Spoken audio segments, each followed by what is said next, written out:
speak to me.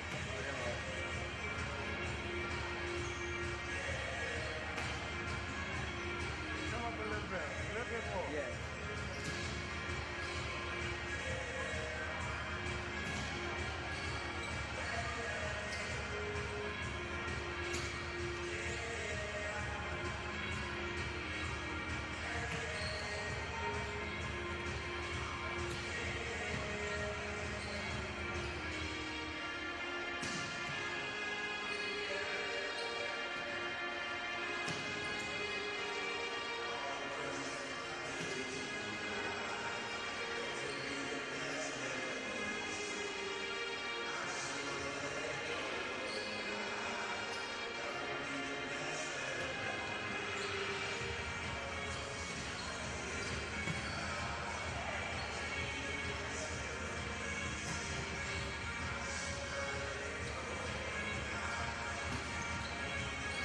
Let me know if they call me. Okay, like this?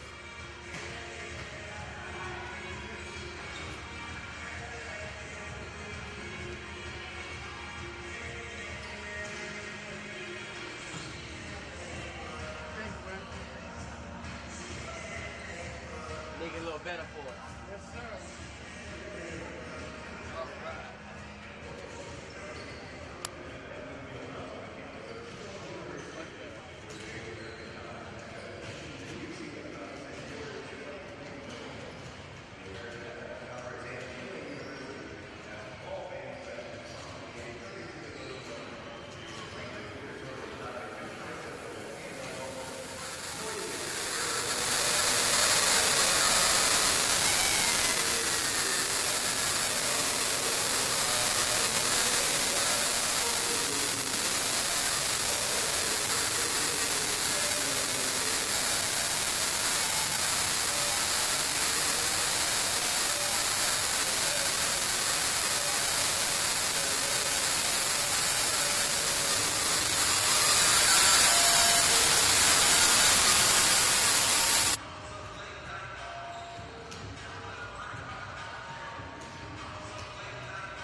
welcome you on this Sunday afternoon to New Orleans, Louisiana, as a volleyball matchup within the American features the home squad, Green Wave of Tulane, and the visiting Knights of UCF.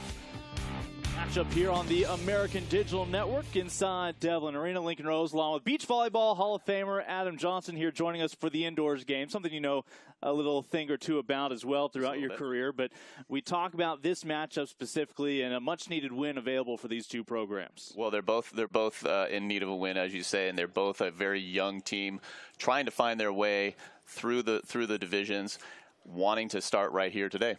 We take a look at our keys to the matchup. First up for the visitors from Orlando, Florida. And again, it'll be a similar story. Youth movement trying to finish strong. And the setting is going to be crucial, especially when you have young setters. They want to make sure they're getting the sets to the appropriate people in the right position. That always helps out. Across the way for the home squad, and these days, of course, home of that angry wave. They want to start quickly, but also be able to finish. And they're going to need to finish. I spoke to Jim Barnes, 4 starting freshmen. They're trying to find their way. They need to learn how to win to get to that winning streak. Trying to snap that 7-match losing skid that continued on Friday. Well, they will be up against a good one. When you talk about experience for UCF, you talk about one of the best they've had in Kia Bright. And Kia Bright, she's definitely going to be one to watch out for. Pure athleticism right here. Definitely doing some detonation on this side of the net. Bright already top 10 in career kills and digs for the Knights. And across the way, the setter in Justine Bowers. And Justine Bowers, it's always nice to have a left-handed setter. She can get up there, do a lot of different things. Really opens up the offense. It is a Tulane offense that runs a 6-2. We'll see if Jim Barnes fluctuates throughout this match, trying to make some adjustments to get that victory at home. When we come back, opening serve between the Green Wave and Knights here on ADN. People say we're big. Wow. Well, what is big? This is big. It's an energy. An opportunity. So go on. Dream big. Because big is just the beginning. I got it. This is big. When it comes to learning at Tulane University, there are no boundaries. Architects and scientists in New Orleans, doctors and public health experts in Africa, history and language scholars in Latin America, legal students and professors in Europe, business students in Asia. Tulaneans are all over the globe, and the world is their oyster. We've got that, and a lot more, right here at Tulane University. Back inside the Devlin Fieldhouse, Lincoln Rose along with Adam Johnson. Let's check in with the third member of our broadcast crew on this Sunday afternoon in New Orleans and send it down to Andrew Byer.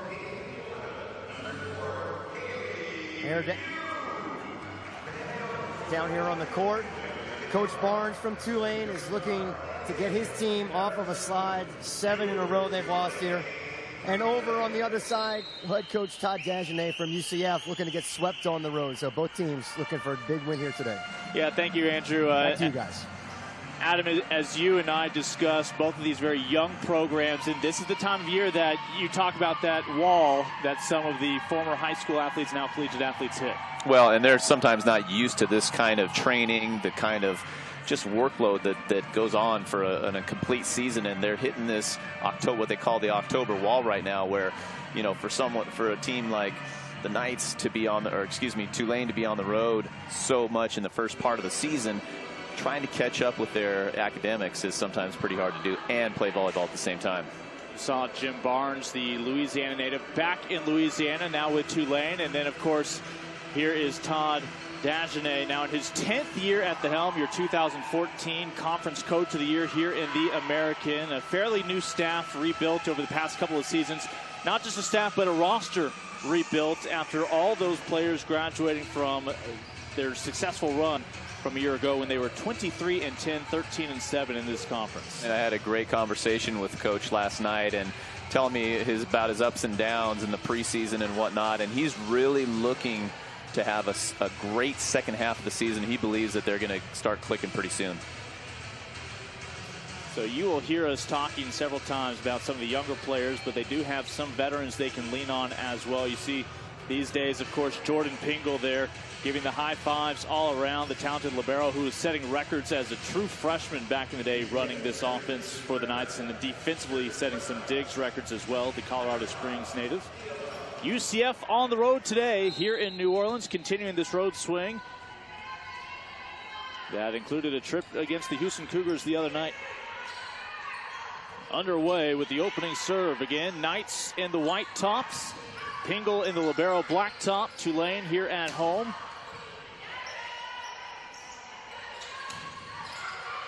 And it'll be fun to see how this one unfolds here today. And Christina Fisher looks like starting off real solid on the outside. Tooling the two-lane block. That kind of sounds fun. Out for a point. So they will continue their serve with Kia Bright, the fifth-year senior. Really has become the main weapon for this group for UCF. Fifth Knight all-time to amass 1,000 career kills and 1,000 digs. Such a well-rounded athlete. And from the near pin, that time it's Bright able to get down, just cannot keep it playable. Closest Knight to field that ball was Watkins, ran out of real estate, and Tulane is on the board. And defense is always a key in any matchup. You want to make sure that you're getting in front of the ball. Just missing this ball off to the side. Got to square up. And a let serve that'll just creep up and over the tape. And it'll push the Green Wave up ahead with their first lead, 2-1. And that's another one of those serves that you got to be aware of at all times. Every time you hit that serve, you pretend you did it on purpose. And that's what they're saying. Hey, we're really trying to do that these days. I'm not sure if I believe that, but okay. So here is your libero Pingle in her third career season as a collegiate athlete. Set right down the middle. And the block up front comes through for the Knights. And it's always great to start off with some blocks. The key to a great block is having two of the blockers getting together and really penetrating over the net. As Taylor Wicke, the 6'4" woman in the middle in her fifth year with UCF. It's amazing they're growing these kids so tall these days. You can't play middle blocker really unless you're at least 6'3". And I say at least because 6'6", 6'7" has not become unreasonable when it comes to looking at these rosters. Nice tight pass, and there they are setting up the middle as Wicke able to put it away. Wicke right off the bat, she's blocking, she's putting balls away. It's always great to start off getting your middles involved. It's going to open up the game to the pins, if you will. That's kind of how the game is played, from the inside out. So the Knights will creep back out ahead, up by a point here in this opening set, as the most recent kill comes off the right hand of Dana Kern, the Canadian. And we talk about how this offense utilizes middles more than perhaps they're accustomed to. She's one that's really been capable of taking over matches with her swing. And that's one thing Coach Barnes was saying. They've really got to get their pins working. Their hitting percentage is pretty low. Down the line. As denied, at least on that swing, was Fisher. They'll go back to Fisher one more time. Able to tool the block in. UCF will creep back ahead, up by 1. And their second kill of the game. Fisher, a freshman, and you got to love the intensity that a freshman brings right off the bat. And she's only going to get better as she progresses. Fisher out of Austin, Texas, over in the state capital. Went to Anderson High School, former Anderson High Trojan. Tight at the net. Bright able to slow things down and just tap it over. Bright wants it back. Instead, a line drive delivery that Wicke is able to put away. Instead, Wicke is saying, set me, I'm up, I'm ready, let's put this ball away. And the quick set to the middle seems to be working right now for the Knights. Another look, a line drive delivery from Wicke. So Knights enjoy the largest lead thus far here early on. And Tulane, as you said, they were going to their middle. They have this play that's kind of not a legit 2. It's kind of a 1.5, if you will. As you see right there, they're really going to it because their outside hitters are needing to step up a little bit. Dana Kern just sending that last one in the net. They go back to Kern here. She finds space right in front of the judge. And the Green Wave, again, trying to pick up a victory here at home. Snap this 7-match skid that dates back to their first conference, or pardon me, their second conference loss against Temple back on September 29th. Back to Bright. When in doubt, if you've got Kia Bright, you feed her. You definitely feed her, and she's just unleashing on the outside here. Looks like she's got a great jump, just burying this ball angle. That might be an adjustment that Tulane's going to have to make. She's doing that with those dueling knee braces. She was forced 2 years ago to see her season come to an end prematurely in the conference opener that year. Able to bounce back last season from the near pin. Nice up, nice try. As that was Anne-Marie Watson sending it over. Anne-Marie Watson is such an amazing story. A young lady who grew up 5 minutes from campus over in Oviedo, Florida. Has played her way into the starting role as a right side. She went into high school as just a softball player, only picked up volleyball to stay in shape in the offseason. Next thing she knew, she was a starter on varsity as a freshman, got into the club scene. Junior year, was offered a chance to walk on at UCF. By her senior year in high school, scholarship was being extended to her by Coach Todd Dagenet. You gotta love that pure athleticism right there. And of course, softball in the distant rearview mirror, never to be seen again. There's a couple of changes here in the rotation. Knights have had things starting to click here in the early points of this opening set. Largest advantage thus far, currently at 4. Serve from Miranda Watkins, the setter out of Tallahassee. Big block up front, and the Knights now offense and defense all aligned. And Thomas there trying to go down the line on the Knights block. Knights shutting it down. Point Knights. So Watkins, who's nursing an injured wrist, but basically that comes with a long season. Everybody fighting through different ailments. And a nice job with awareness for Christina Fisher, knowing where she was on the floor. And that's one of those basic little things that coaches like myself enjoy seeing. Getting to the line, stopping at the line. Anything outside your body is out. If it's close, you play it. Jim Barnes in the green wave will call a timeout as Todd Dagenet's Knights on the road here in New Orleans with a 6-point lead early on. People say we're big. Wow. Well, what is big? This is big. It's an energy. An opportunity. This is big, baby! So go on. Dream big. Because big is just the beginning. I got it. This is big. When it comes to learning at Tulane University, there are no boundaries.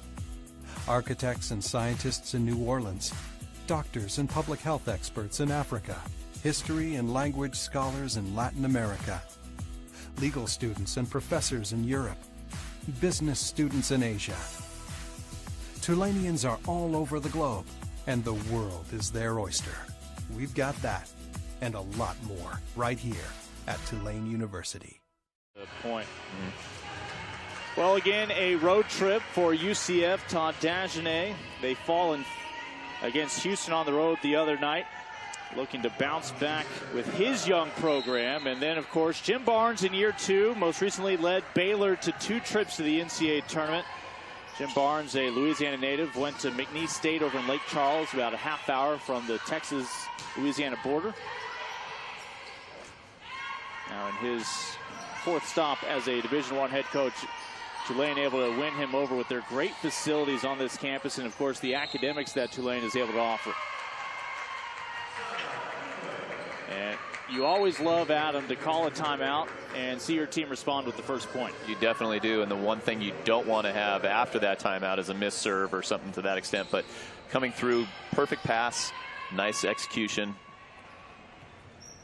The Tulane team was 6 freshmen after graduating 6 seniors from a year ago, constantly a learning process on a daily basis, playing as many as 4 freshmen on the court at a time. Serve comes from Lisa Mordell, the junior out of Wheaton, Illinois. Tulane struggling, and they're going to call, I believe, a lift. No, it'll be a double hit. Double hit, lift. They're kind of the same thing, and sometimes they're cousins. It's kind of hard to see sometimes what they're really what they're calling out there. I appreciate your support, AJ. Who knows? So that'll push the Knights up ahead by 6. Again, the serve is back with Kia Bright. Stark, Florida native out of Orange Park High School. Already has first-team all-conference honors on her resume. And Tulane has taken 2 of the last 3 points. See if the Green Wave can bounce back here in this opening set. And a nice set outside to the junior, Hannah Shaw, just putting that ball down in between the block. And Shaw out of Joshua, Texas. 6-foot outside hitter. And that time able to find the hardwood is Allie Sable, sophomore out of Dublin, Ohio, from the right side. Allie Sable, a lefty. It's great to have a left-hander on the right side. Definitely hitting the ball on hand, which she can see easily put through that block. That was picture perfect, right past 4 members of the Green Wave. And there's that middle set again from Tulane. Dana Kerr getting her hand on that ball. It's kind of again a 1.5, and they're able to set that ball from as far off as 12 feet. Again at Devlin Fieldhouse today on the campus of Tulane. Glad to have you with us here on the American Digital Network for some American volleyball. Service error will go long.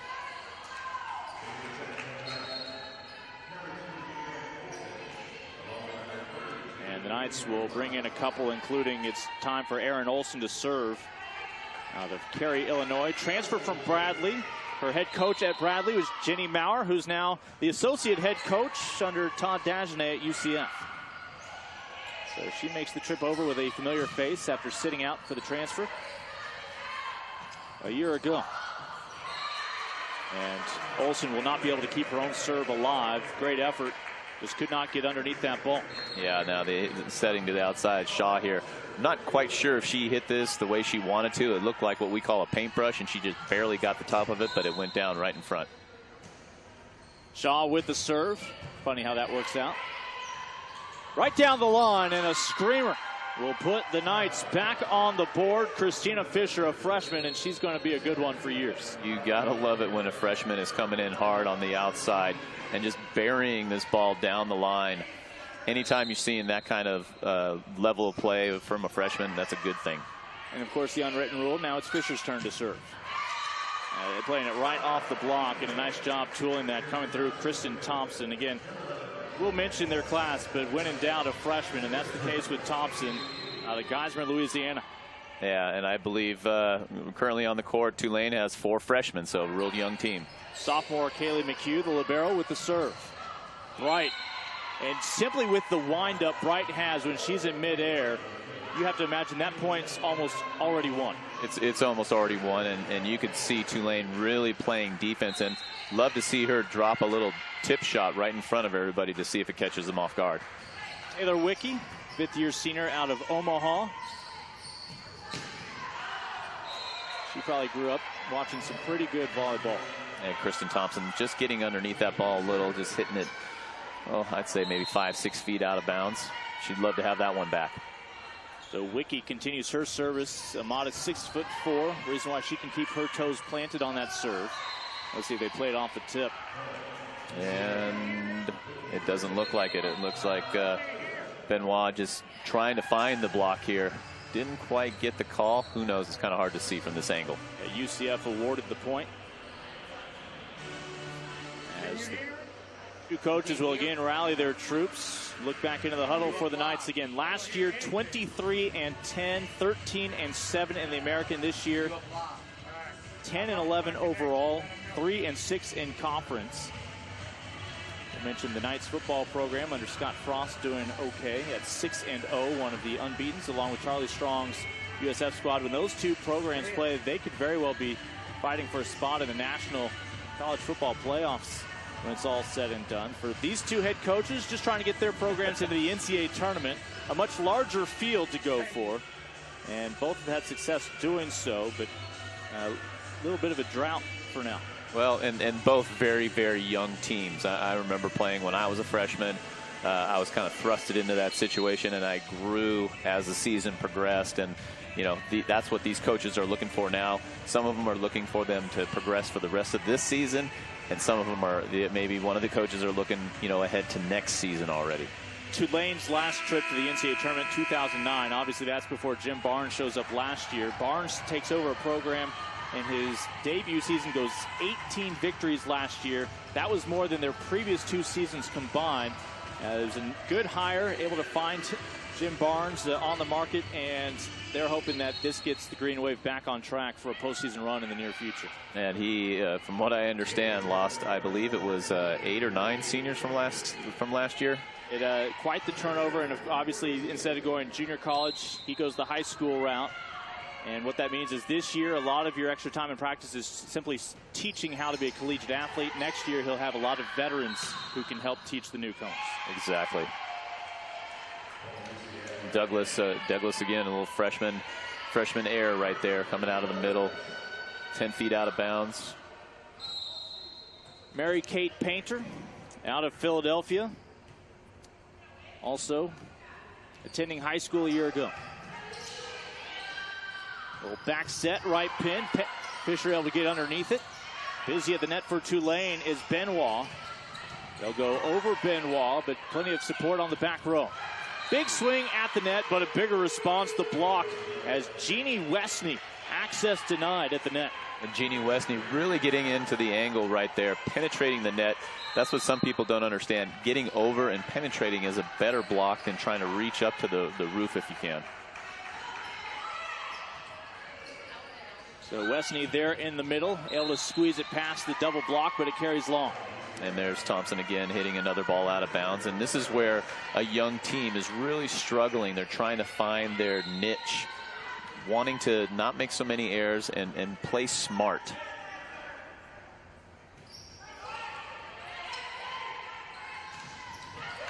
And there's that wall again, access denied, as Westney at 6'3", the sophomore middle blocker out of our nation's capital. And Benoit getting a little bit slow on this approach right here. Just got caught down on her feet. And I think I shortchanged Anne-Marie Watson's contribution as well. The 6-footer on the right side, able to get 2 hands on it. Big swing, and that one just long. And that was Douglas out of the back row. They're trying everything that they can to throw at UCF right here. UCF hitting .556 here in this opening set on the road.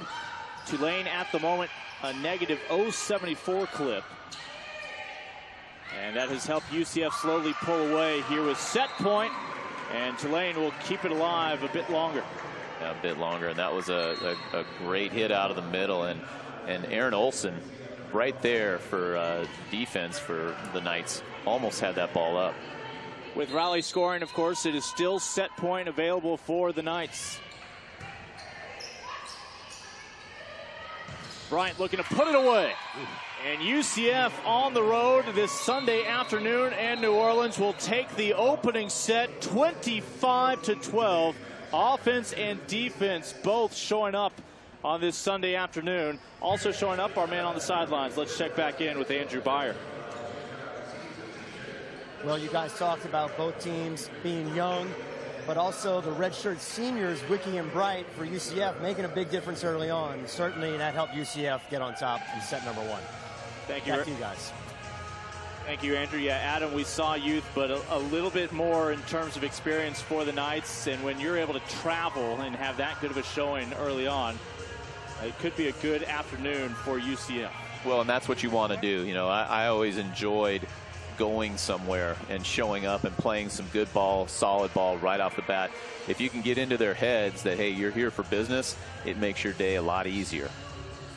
Well, UCF, a lot of great things going on back on their campus. Just launched a $25 million fundraising campaign for the Kenneth Dixon Athletics Village. When it's complete, UCF will be enhancing almost all the existing stadiums you know about, but I know they're excited about a new center for the student athletes' dietary needs. Basketball is going to benefit. But here's how the student athletes are going to be excited, along with the students in general. There's going to be Recovery Cove over there by UCF. It's going to feature a lazy river, putt-putt, and sand volleyball courts. Recovery Cove. I think we might spot you over there on those sand volleyball courts. Well, maybe we might have to make a trip out there. We may have to get our AD&T crew to set up over there. We'll write it off as a business expense. Absolutely.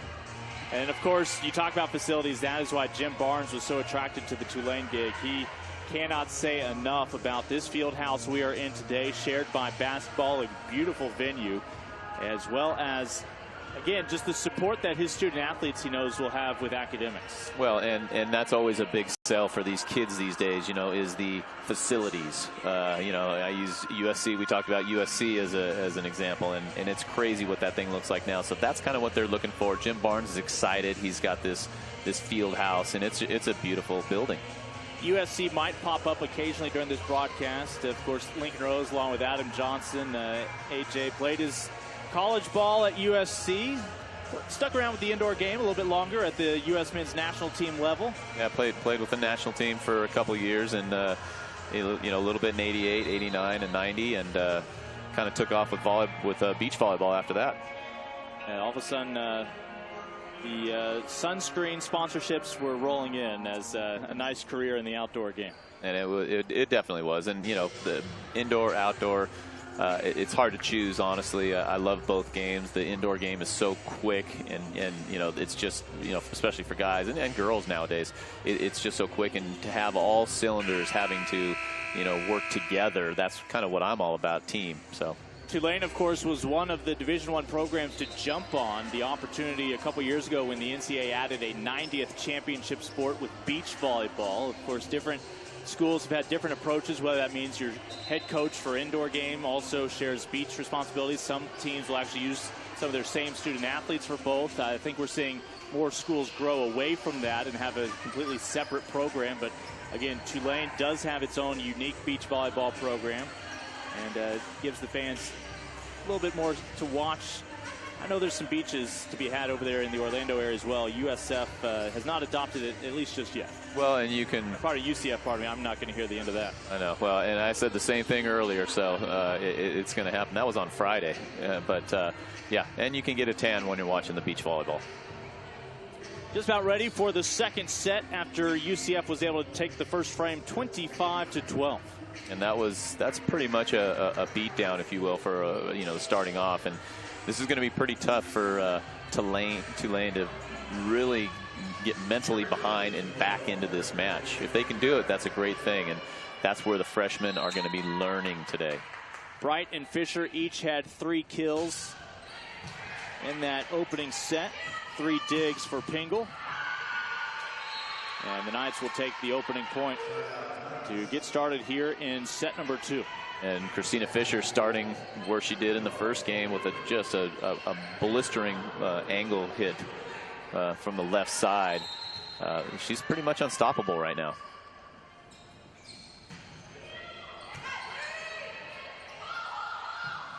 Back sweat, nice right swing off the hand of Alexis Silver, a Wisconsin native, and we'll get a call off the pin. And that looked like that was Hannah Shaw on the outside. A little free ball coming over the net. Just kind of used a blocking motion to knock it down for a point. So Mackenzie Benoit, the freshman out of Bedford, Texas, has the serve. It'll be a short-lived serve as the Knights will inch back ahead 2-1. And defense again, is a key in any game. And getting one ball up and just giving your team an opportunity to get a set really can change things. Kern trying to punch that one over for Tulane. Sends it into the net. So serve from Aaron Olson. Tight battle at the net, flying through and able to put it away with that left hand as gliding in just in time was Dana Kern. And Dana Kern, and you see Pingle in the back row here, these liberos. It's great to see a full-out sprawl on the ground. You don't see that much with girls, but you are starting to see it. So a 2-2 start here in the second set. Knights already lead 1-0. A big left-handed approach as Bowers able to put it away. And that's where having that left hand on the right side as a setter comes into play. She could have easily gone up and set that ball. She chose to hit that ball and got a kill out of it. Lexi Douglas out of Hebron High School, the former Hebron Hawk from Plano, Texas. That's one of the powerhouses in Lone Star State, one of the biggest schools in the state of Texas. A nice rally unfolding here. Tulane with the advantage in a short-lived one as we are even. And Kia Bright, just, that girl can do it all. She made a great dig on the play, calling for the pipe right out of the back row and down for a point. And that is with knee braces on both knees. A return at that left pin. Oh, nice pancake there. Able to keep the effort alive. Let's see if UCF can claim the point. When it's all said and done, they clean things up at the net. I believe that was Aaron Olson who kept that ball alive. That's what we call the pancake, just getting your hand on the ground between that and the ball, and it actually pops it up in the air a little bit higher. Just able to slip between the hardwood and the ball. We'll get another look right here. Oh, that's the block. That was the final point. That was the final point. And Tulane will bounce right back.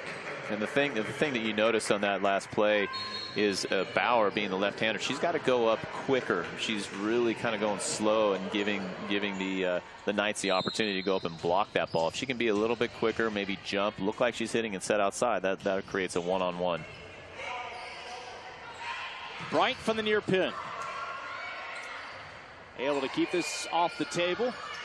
And a nice recovery by Tulane. Wicki out of the middle.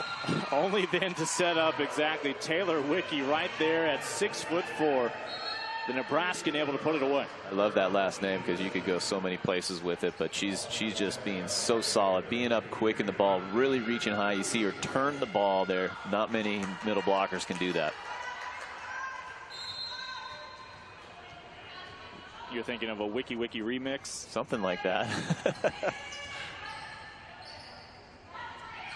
Tulane with another chance to pull even. And another great diving effort. Mary Kate Painter keeps this rally going for a moment. Block up front. Tulane still can keep it going and captures the point. We're even at 5. It looked like the Knights kind of got caught off guard. They thought they had the point. Looked like they paused for just a second. And unfortunately for them, Tulane got that ball up and got the point. Oh, what an effort all around. You saw another great dig for the moment. Bright, right down the line. And again, it's the Knights up by 1. A tight affair here in this second set in New Orleans. Well, now we know Bright she has all the shots because she's been going angle, and here you see her turning down the line. Way nice open spot on that point. 25-12 was the opening set in favor of UCF.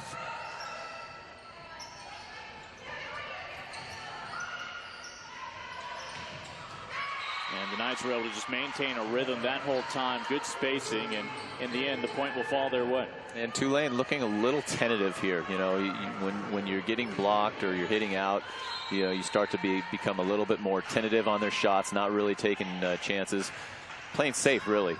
Wright and Fisher both with 5 kills to lead the way for UCF. And into the net goes Tulane. And UCF now with its largest lead here in this second set. And that's Thompson on the right side. If she could get to this ball just a little quicker, go off 2 feet, she can put a little hurt on that ball like she's been doing. Kern and Shaw for Tulane, both with 5 kills through a little over a set. And serving for the Knights again, this is Watkins, the junior. Left pin.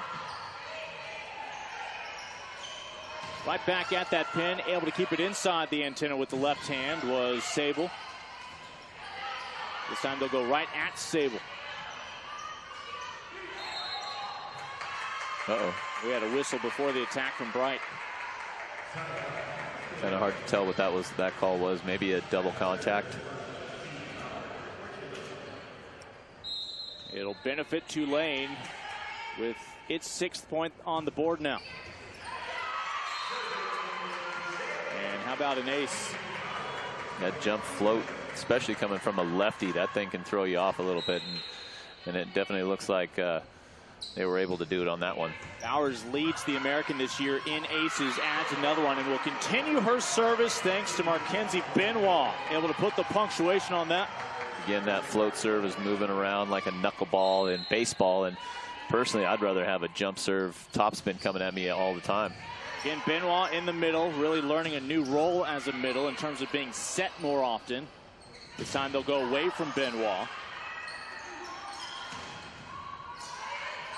Nice effort by McHugh, the libero. Into the double block. Tulane still has it. McHugh now will set it over to the near pin.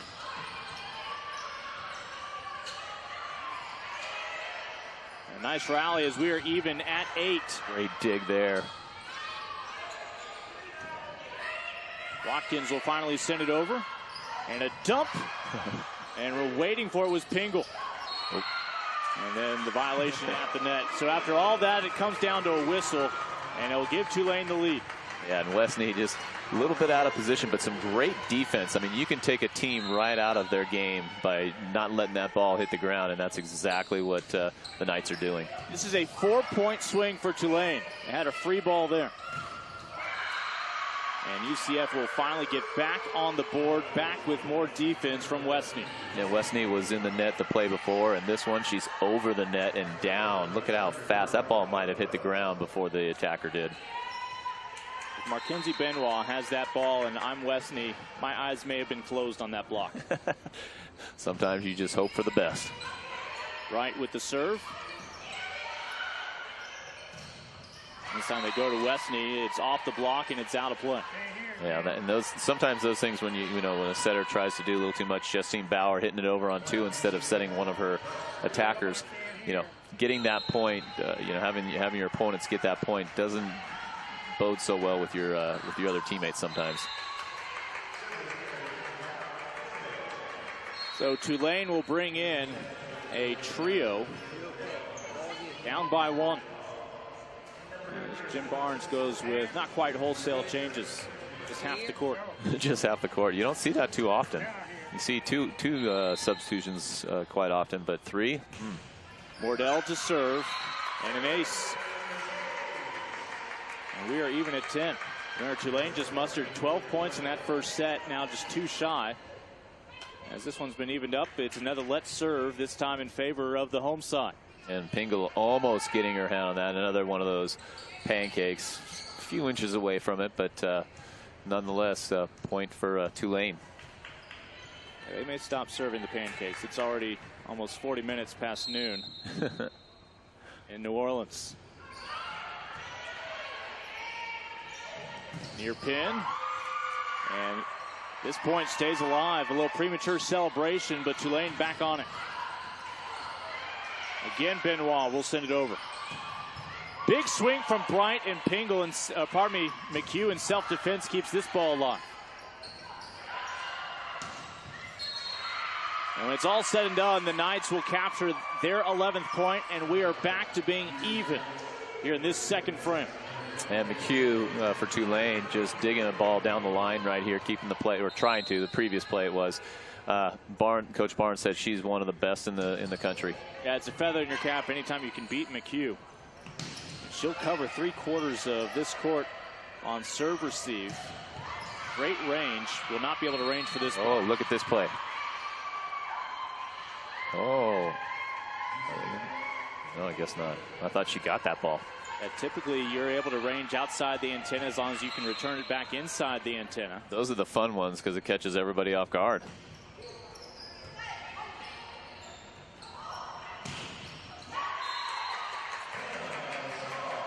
This is starting to turn out to be a good one here in set number 2. And I think Tulane, they know that they have to get off the get a W on the board here, and a great way to start out in this second game, just keeping it close. And that one a service error just long. Let's see, we'll have the Knights make a couple of changes. Remarkably few service errors so far in this matchup. We can watch a top 10 matchup in Division I and still there's some struggles because servers are trying to do a little bit too much. And that's kind of how the game has progressed over the last 20 years, I guess, and going to this type of scoring system, if you will. And you can hit those jump serves. You can be a little more tougher with those serves. Whereas back in our day, playing side out, you can miss it and then side out for hours. You'll be here for a while. Some of these young ladies may have to Google side out. As around the change of the millennium. And Fisher again on the outside. She's impressed me. She, of course, from Austin, Texas, had a great high school and club seasons. At her high school, not a traditional powerhouse like some that we've seen in the Dallas area and Houston area, but obviously an individual great talent. Well, and I just I happened to be in Austin as well with the program, and we played against her. She played with another girl on the beach in my program, and they did some great things. Got a bid to national championships and all the above. And there's a service error from Hannah Shaw. Lincoln Rose, Adam Johnson with you here on the American Digital Network. As UCF, the first to 15 here in set number 2.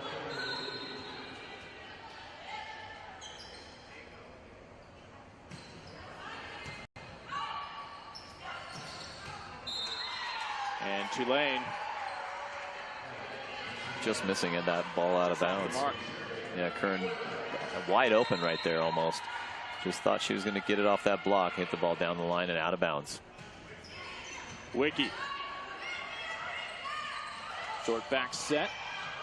And just too tight to the net. Well, there were two ways that Tulane could have responded to that first set. And it looks like they are taking the mindset of this one's not over. Well, and they're also passing a ton better than they were in the first game. And if you're gonna be successful at this level, you have to pass. It definitely starts with the pass. Tulane this year has only been swept twice in conference. One of those was against top 25 Wichita State. What an addition that has proven to be with the Shockers here in the American this year. The other one was against USF a couple matches back.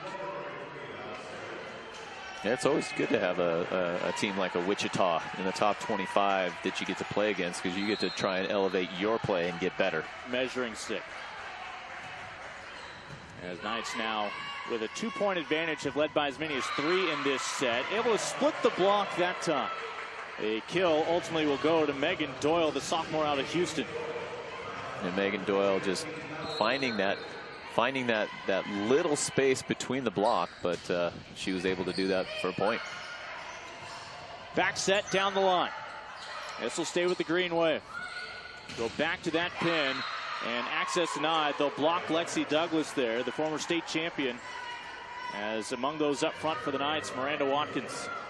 And Douglas was one of the ones that Coach Barnes was talking about, who has a very, as he describes it, live arm. One that she has a lot of range with it. Can just bring the heat like she just did right there. Able to tool that block, and Tulane back within 1. Can Tulane find a way to capture these final points and pull us even going into the third set? They are starting to click here. Strong play at the net.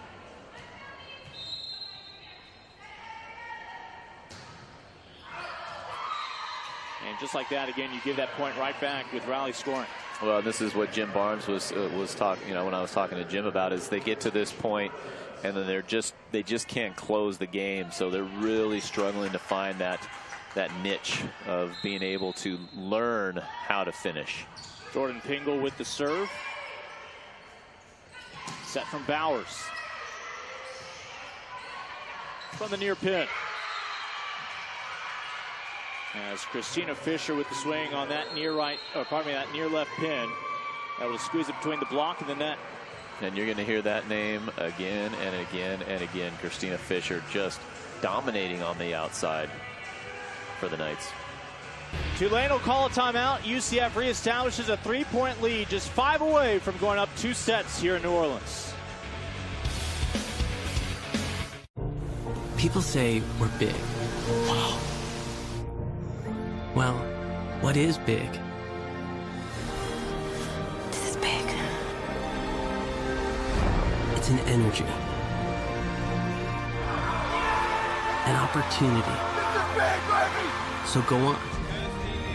Dream big. Because big is just the beginning. I got it. This is big. When it comes to learning at Tulane University, there are no boundaries. Architects and scientists in New Orleans, doctors and public health experts in Africa, history and language scholars in Latin America, legal students and professors in Europe, business students in Asia. Tulaneans are all over the globe, and the world is their oyster. We've got that, and a lot more, right here at Tulane University. UCF Knights on the road here this Sunday afternoon. A 13-point victory in the opening set right now. Back ahead over Tulane by 3. 20-17 here in set number 2. Lincoln Rose, Adam Johnson, Andrew Byer, our courtside sideline reporter as well. Glad to have you with us here on the American Digital Network.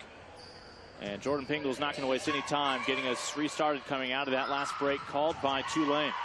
And that is another point for Tulane coming out of a timeout. And Hannah Shaw out there on the outside. That's exactly what Tulane needed right after this timeout. A real solid play. 2018 here for UCF. Christina Fisher once again from the outside.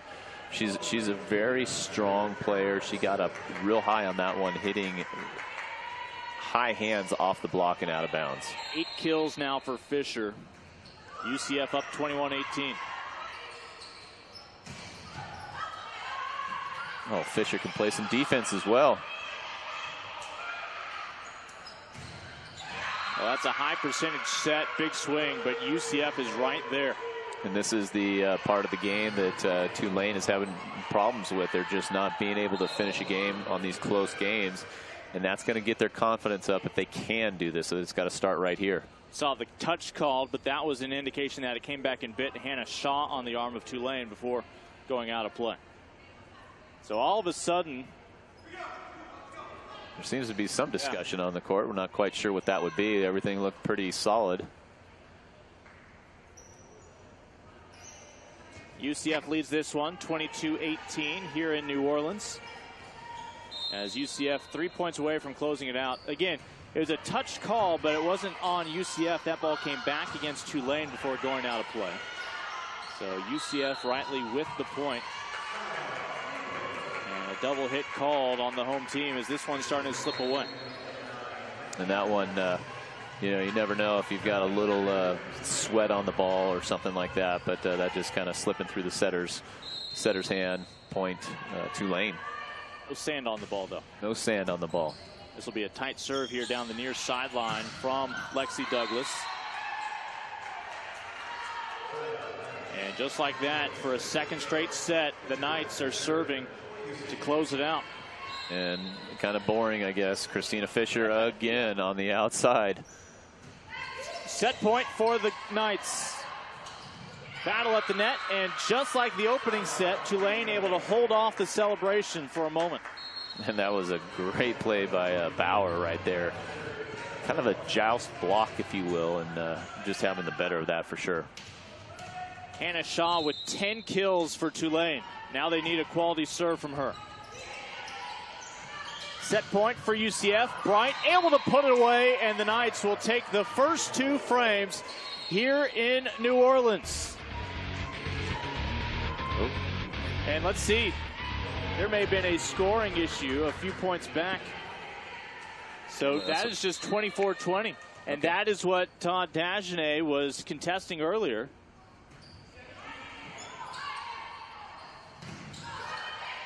So again, 24-20. Still set point for UCF.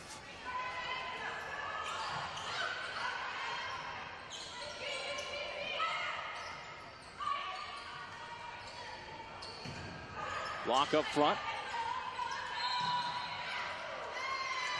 And finally, the whistle will give it on the double hit to the Knights.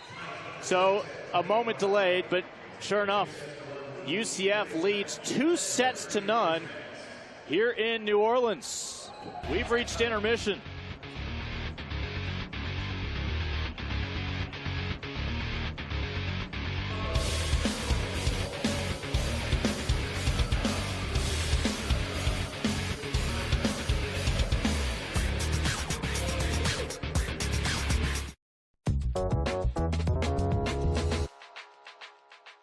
On the corner of Ferret Street and McAllister Way is home to Devlin Fieldhouse. This is the arena where Tulane's volleyball team is setting up. Halfway through their season, Tulane's volleyball's record has started off well and is looking to keep rolling on. Justine Bowers, the only senior on the roster, is a role model for the young team. So just being a senior, I just help the younger players by staying confident and cool on the court and kind of keeping them composed since they're so young and experiencing everything for the first time. So I'm just trying to be that steady rock for them. Using his 2 decades of coaching experience, head coach Jim Barnes has started off strong with the Wave. In his first season with the team, Tulane was the most improved team in the country. Now, in his second season, he hopes to lead them to even more achievements. Well, our philosophy is as a staff. It's just not me, it's a staff, it's a team here to make things work, and our philosophy is to serve our players.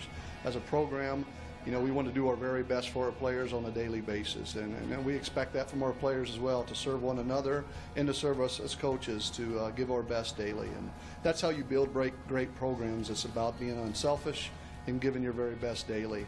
Junior Dana Kern started in all 32 matches last year and led Tulane in total blocks. Like many teams, volleyball also has rituals they do before every game. I'd say there are a couple special rituals that the team does. We always listen to similar music. We have the same teammate do the playlist every time. But before every game, we always huddle up together and we say we hi team and we clap at the same time, and it kind of gets our mental mindset.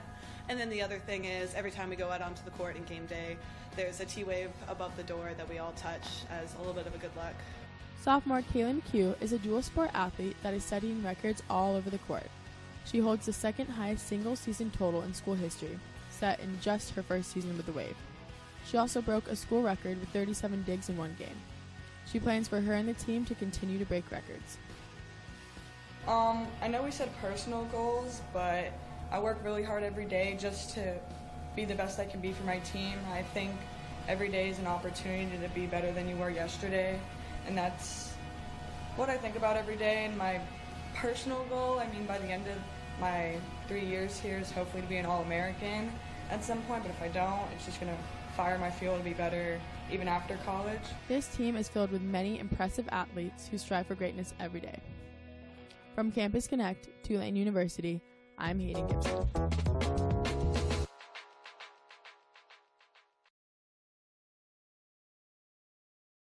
Whether you accomplish the goal or not, it's the ability to organize those thoughts and those personalities and get them all striving for the same thing. That's, I think, what great leaders do. It's been great getting to know these teams a little bit closer throughout the day and what we can expect to see here in the 2017-18 season. I need 2 words to describe your squads headed into the 2017-2018 season: passionate and hungry. Chemistry, workers, selfless and sacrifice. Be great.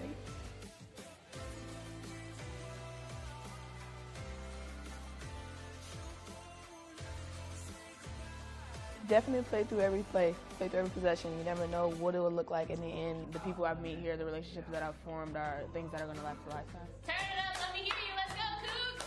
Mustangs, let's get the house rocking and make some noise. It was fishy, but Nice. Just how far they went from the very first time, the returnees, till this year, it's amazing. I was like, oh, okay, we're a little focused, right?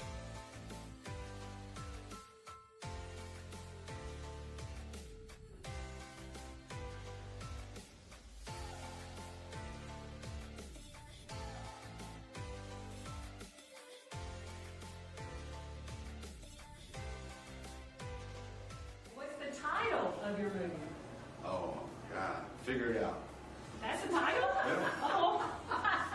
I would say ain't no mountain high enough. No. Okay. Figure it out. All right. In coaching, that's what we have to do. We have to put the pieces together. We have to challenge them and communicate. The only way you can raise the bar from the previous season is to at least be consistent doing what you did last year.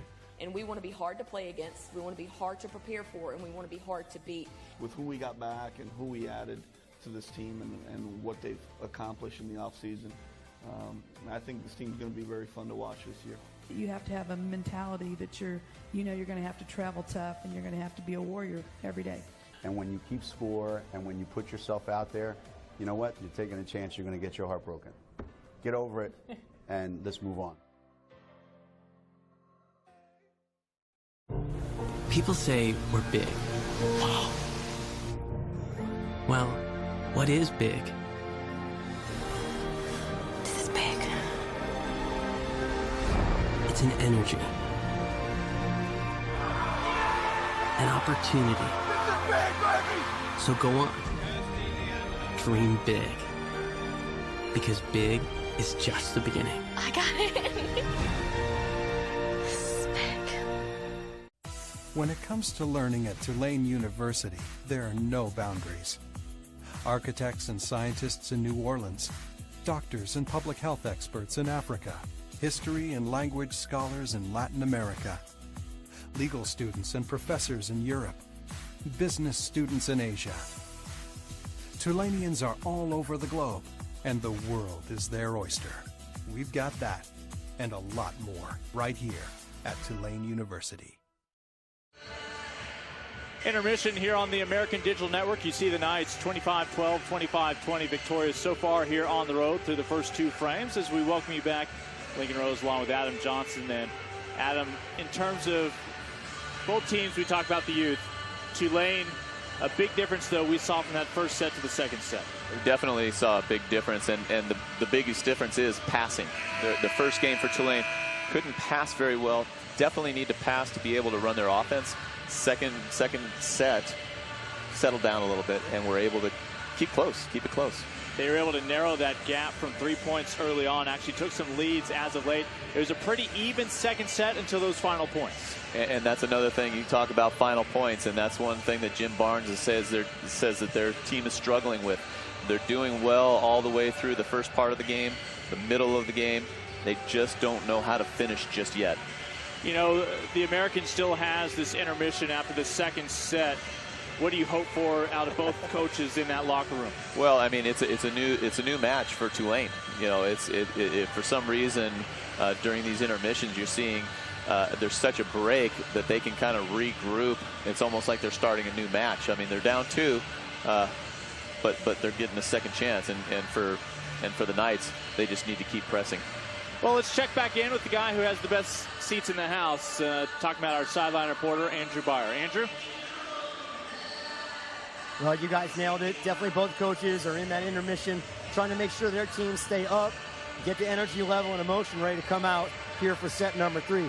That's certainly important for Tulane, who came out strong in the second set, and really need to make sure they do that and fight all the way to the end, see if they can finish and extend this to 4. Back to you guys. Now, obviously, it is a must-win set number 3, followed by a must-win set number 4, and then, of course, anybody's game when you can force it to a 5th set when it's all said and done. UCF taking the first 2 frames here on the road against the Green Wave. Again, we will see if UCF can make quick work on the road and head back to Orlando, or if Tulane is able to defend its home court.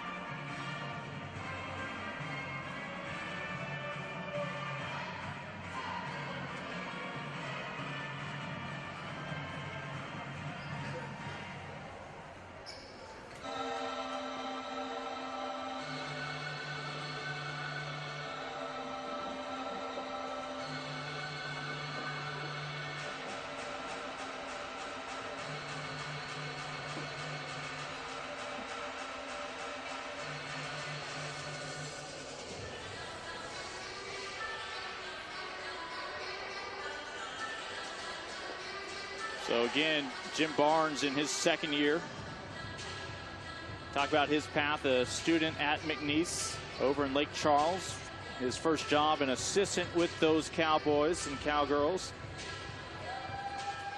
Got the job at Lamar, just across the state border over in Beaumont, Texas. Would go up to Wyoming and then come back to Texas to lead Baylor. But Barnes right at home back in Louisiana. And of course, not a lot of realtors involved in the career of Todd Dagenet, firmly planted in Orlando for the past decade. And he has made a quick little stop out there into Southern California, if we might mention that again. Yeah, for those of you playing AJ Bingo at home, if you didn't get USC marked off the first time, that is the center square. I think that was like the 8th time, right? We'll have a chance to go back. But again, watching live coverage today, in New Orleans. Tulane hosting UCF. Look forward to having more American volleyball featured here on the ADN. Coming up this Thursday, SMU will host Cincinnati. SMU a couple years removed from that conference title. They were actually able to lock up on their home court that year against the Knights. Third set underway. UCF and Tulane here at Devlin Fieldhouse. And Bright off to a good start here for the Knights, up 1-0.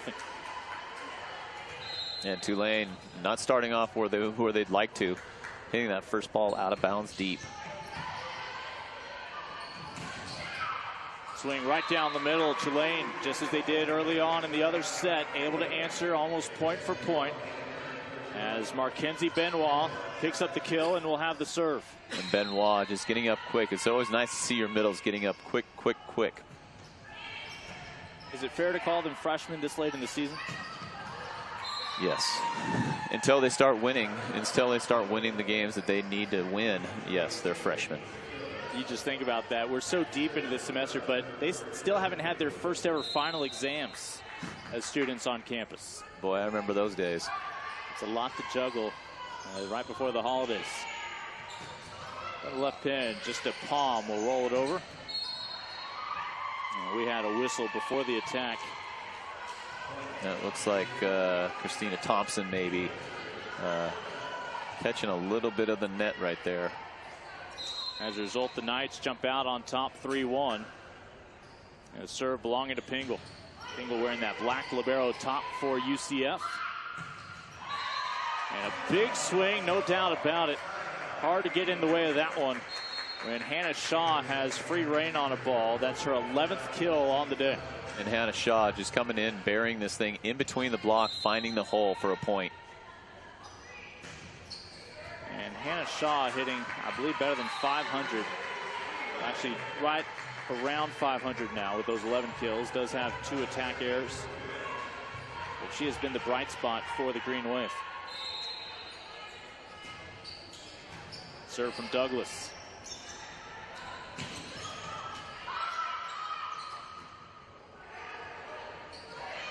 Off-speed delivery.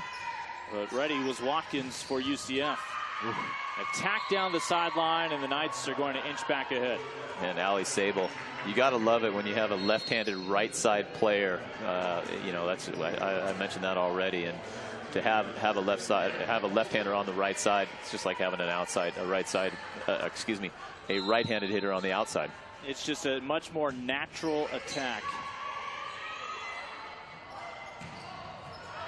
And that one is just long. Kia Bright knew where she was on that court in 5 years on a college volleyball court, knew exactly where that ball was going to land. And that's you know, knowing your surroundings is what I call it on the volleyball court. Definitely helps out each athlete.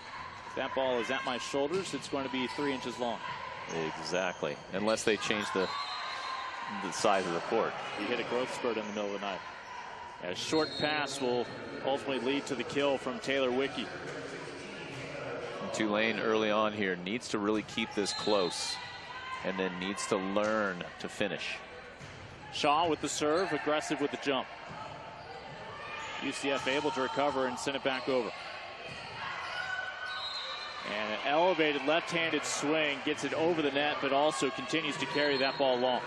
And Justine Bauer, a perfect example of getting up and being able to, you know, put that ball down. Just missed that ball long by about a foot. There's Fisher with the serve for the Knights. Green Wave looking to cut this deficit in half here in set number 3, already trailing 2-0. From the left pin, and they will get up and deny Silver with the double block here on the near side. That included Anne-Marie Watson. And this is a nice set outside, and Watson just getting out there, putting up that block. Watson and Wicke. W squared. You can find their services in the back of the phone book over there in Orlando. Not too many of them are there, I would think. As Christina Fisher, again the freshman, already has put on a show at times here today. I actually did see previously in this game she did hit a couple that she actually got dug on. So maybe she's slowing down.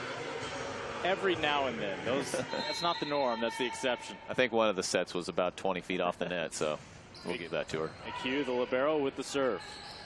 Bright. Oh. And I thought that would be a souvenir ball. It doesn't quite make its way to row 2. It's really fun to see an athlete like Bright come in. I mean, I don't know that I've seen a wind-up like that in a long time. And boy, when she hits and makes contact with that ball, it's pretty powerful. And she appears to have those green tips in her hair, and you wonder if that's just to try to win over the Tulane players. I think it's friendly fire coming their way. Friendly fire, exactly. Nice effort, and it will get over on the 3rd swing. And not so kind the next time around. Silver puts the punctuation on it. And that's the kind of defense you want to see out of any team, and in this case the Knights. Not letting this ball hit the ground. Tulane's hoping that they've already got the point, but unfortunately for them, they get the ball over. They do eventually get the point, but they got to always be ready for it.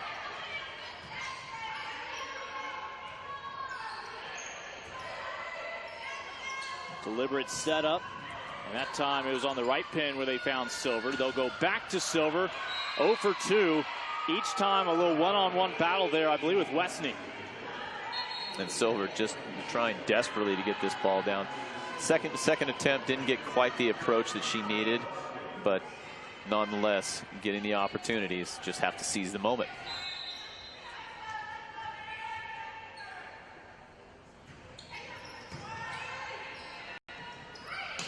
Right down the middle. Bright able to get it past the double block, staring her in the face. The 5th-year senior able to come through. And Bright really turning her wrist away against the block and just finding the ever so slight open in the block and down for point. They really missed her 2 years ago. We've got a timeout. Tulane slipping behind by 5 in a must-win set number 3. You're watching live coverage in New Orleans here on ADN. People say we're big. Wow. Well, what is big? This is big. It's an energy. An opportunity. This is big, baby! So go on. Dream big. Because big is just the beginning. I got it. This is big. Tulane calls a timeout, gives us a chance once again to check in with our sideline reporter, Andrew Byer. Well, once again in set 3, UCF has got a little bit of a cushion between themselves and Tulane. So Tulane's got to stop the momentum, see if they can get back in it. Obviously at the net, UCF definitely much stronger right now. Their height and their pin attacking from both of their left side players really doing the difference. Back to you guys. Thank you, Andrew. Yeah, again, we saw in the second set, UCF was able to grab a lead only for Tulane to come fighting back. And you wonder, thanks to that intermission, whether Tulane has its legs back under them and is ready for a push here down the stretch. Well, and that's kind of what it looks like currently. We'll have to wait and see until the rest of the game. Lincoln Rose, Adam Johnson with you here on the American Digital Network. Glad to bring you a wide array of fall sports coverage this year here on ADN. As UCF on the road, a service error into the net. And, well, I don't know how much credit you give Tulane for that, but that's another point for Coach Barnes' squad coming out of a timeout. Yeah, the cardinal sin. You don't miss serves after a timeout, match point, or when you go in on a substitution.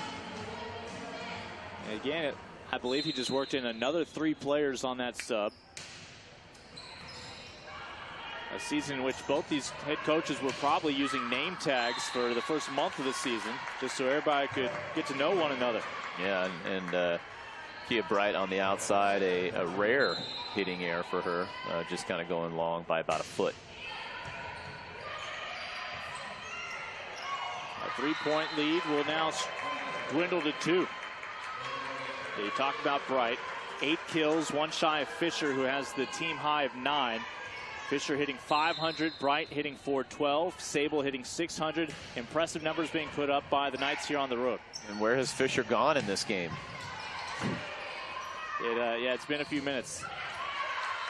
As that, again, will be another one for the Green Wave. And Tulane on a nice three-point run right here. This is where they really need to buckle down and really start focusing on one play at a time. Right left pin, cross-court shot, and that one they'll say just long. You don't get bonus points for hitting the judge. You don't get bonus points, especially when she's standing out of bounds. But do they get replays here? They will not have one. I guess that's in the finals or something. That neon green card not available for the coaches to use for an appeal. Tight set. A left-handed swing inside that left pin. Bright, another cross-court shot. McHugh is under it. We have a whistle. And McHugh really showing why Coach Barnes thinks she's one of the best in the country. Just digging balls, not letting it hit the floor, and that can be demoralizing for a team. Well, it means every point is available for your team. Exactly. And you have a player like McHugh wearing that off-color libero top. Right down the middle.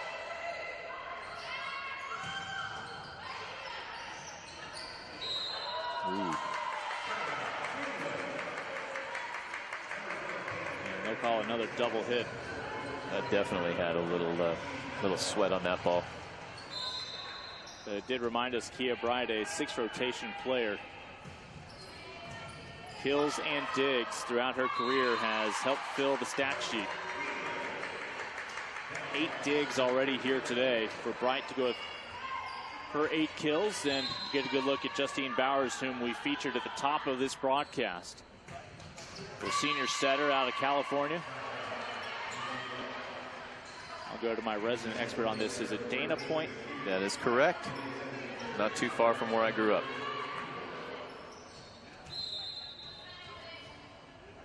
So for UCF, all of a sudden 13-13. After that Tulane timeout, and that timeout has paid dividends, has it ever? And Miranda Watkins right there, I mean, right in her breadbasket on a little defensive move. Didn't quite get in front of the ball enough. Point Tulane. So it's a must-win set number 3 for the Green Wave. They lead 14-13. Near pin, and there goes the run. As UCF finally back on the board, Allie Sable, the sophomore, able to put that one away. And as Sable exits the court, she's telling her other teammates, hey, we need to start pressing here, get back into it. As we see here, nice turn down the line from the right side. You can just really see Tulane build its confidence during that stretch. And a service error will put the Green Wave back up by 1. As long as this game is close, Tulane has a chance. And I know we sound like a broker, or at least I sound like a broken record. They got to learn to finish. Yeah, you left an hour ago, but we've enjoyed just playing back some of your top hits. See if they go back to Bright behind the attack line. That's not going to be the most intimidating swing you see from Bright. A little more time to react, but it still gets the job done. Yeah, and it didn't look like Tulane didn't have enough time to react. Douglas there not, ready for that dig. 15 apiece here in a must-win set number 3 for Tulane. Tulane able to recover from the block up front. Bright left pin. This time down on the knee, the dig from Primavera. That ball looked like it had a lot of spin on that ball, and from Primavera. Q just having to maybe not get the best set out of that one. Yeah, Primavera from another powerhouse in Texas, the Woodlands, a former state champion in her own right as well. That's just north of Houston. Obviously, for Tulane, the Houston area, such a fertile recruiting ground. Seems like Texas in general. Plenty of direct flights from New Orleans into Texas. As UCF making the trip from Orlando this weekend. They were at Houston on Friday. Tulane today, and then they'll have the honor of hosting Wichita State this Friday. Memphis on Sunday. They'd like to have some momentum going into those matches at home. And the element of surprise will pay off up front at the net. And that's a key right there, running a 5-1 system. You have a setter in the front row and is able to do that, especially a left-handed setter at best. Yeah, at 5'10", Bauer's able to quickly pivot and pick up the kill. Bright goes wide with her shot. 17 all here in set number 3. Bright goes just a little bit wide on that one. The play right before that, she just buried almost the same play in the court. That's going to be a tight pass. Bright able to make the most of it right at the pin. Look at that. Another pancake. Bright. And, well, they had already reached the full stack maximum of pancakes. It's actually nice to see that. You know, you don't see a lot of them, and I think we've been calling the pancake for, I think it's been that, maybe that might be the 5th one, 6th one. It's up there. It's the same suspects coming through each time. It is. Converting the field house into an international house. So here we are, knotted at 18 apiece in set 3. Obviously the burden on Tulane to capture its first set at home here today. Back set, and the Knights are back on top thanks to the swing from Sable. And Sable, after getting a nice little break out there, comes in firing hard once again down that line. Tulane needs to kind of get out there. It seems like she's been hitting the line quite a bit. Take that line away. Let's see if she has an angle and make her hit that ball. So again, UCF trying to bounce back from losses against Temple, and Houston trying to pick up a big road win today. When you talk about these two coaches, obviously success on the court so important, but it is refreshing when you hear them talk about academics, including these Knights. Of course, this is the volleyball program that last year received the award for the highest GPA in the American. A 3.61 set the program's mark for GPA. And just as a student athlete, where time constraints have you focusing on your studies and athletics, and there's not much downtime in between. There's not, and we chatted about that last night as well. And he kind of runs his program much like I do, you know, making sure that my kids get their studies done, because they're always missing practices here and there, and it's a little bit easier in junior volleyball, but you know that you can't be doing that in the college level, and you've got to have time management. Let's check in with Andrew. Well, after the second time out here, looks like Coach Barnes and the Green Wave are going to try to do the same thing they did after the first time out, make a big run and extend this match. So look for their energy. They've got Bowers in the back row right now, all 3 hitters available, and to try to win some matchups at the net. Yeah, if nothing else, Tulane has responded very well to timeouts from Jim Barnes. And that's always a positive. You want your team after a timeout to come out, start a run, make that run happen, and move forward. Back underway. UCF has the 1-point advantage, and that has been erased. We are knotted up at 19, and I believe Tulane is 4 for 4. I may be making up that number coming out of timeouts. If it's not 4 for 4, it's 5 for 5. So they've got that down. Now they just need to learn how to finish. Jim Barnes channeling his inner angry wave. He loves that new/old mascot brought back. You see it midcourt. Bright does what she has done all of her career and puts the punctuation on it. Big swing, no doubt. And Bright getting 2 opportunities there. The first one going high off the block back into her court. Second time she says, no thank you, it's down. 13 kills, hitting .345 today. A service error, one of her few blemishes, her second service miscue here today.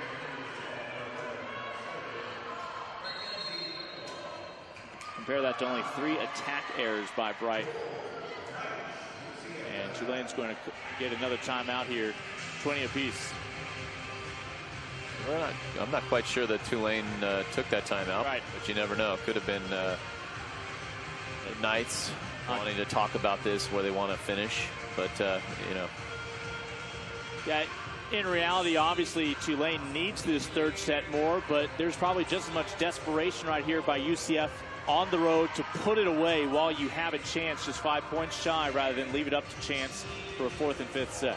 Well, and the Knights might have an early flight today, so they want to talk about it, make sure they're getting everything done right now and get out of here. If I'm Jim Barnes, I am printing out a fake itinerary for UCF saying, look, they had this down as a 90-minute match. They were taking their early flight out of MSY over to Orlando. They do not think we can take a set here on our home court. Yeah, we know that didn't happen. They're probably going to be in the airport all day today, studying at least. Listening to Louis Armstrong piping through, being told that the white zone is for loading and unloading only. So we are even at 20 points apiece here in set number 3. The first 2 sets did go to UCF. Tulane put up a nice fight in that second frame. Both of these clubs have the storyline of a lot of youth. But today it's the Knights able to click when it comes to the latter points. And the youth still very much a factor, though, including Christina Fisher, but she has shined. Yeah, she's definitely shined, and this is the first, here it is 21-20, and we're just now talking about her in the third set. Again, your libero, Jordan Pingle, with the serve, has seen so many of her talented teammates graduate over the past couple of years. Left pin swing, and that ball will hit wide of the antenna. A point for the Knights, and they're 3 away from closing out the afternoon. And we don't hear from her all game, and all of a sudden, towards the end of the game, we're going to hear nothing but Christina Fisher. Just another bomb from the left side. Pingle with the serve from about 5 feet behind the line. Great dig there. Right with the pass, and they will just underhand it from Sable. Tulane needs a run. That would be a good start, back within 1. Dana Kern there in the middle. She's not ready to just turn it over just yet. She's anxious, wants the ball, gets up nice and quick here.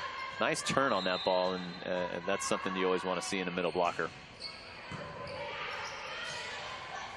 Back set, able to play it off the block. Sable with another kill. Sable to play it off the block. I like that. All sorts of trademarks being registered in the midst of this broadcast. So 23-21, Tulane will use, let's see. Nope, we'll continue here. Tulane down by a pair, still has a timeout in its back pocket. Right behind the attack line. Off-speed delivery back over from Tulane.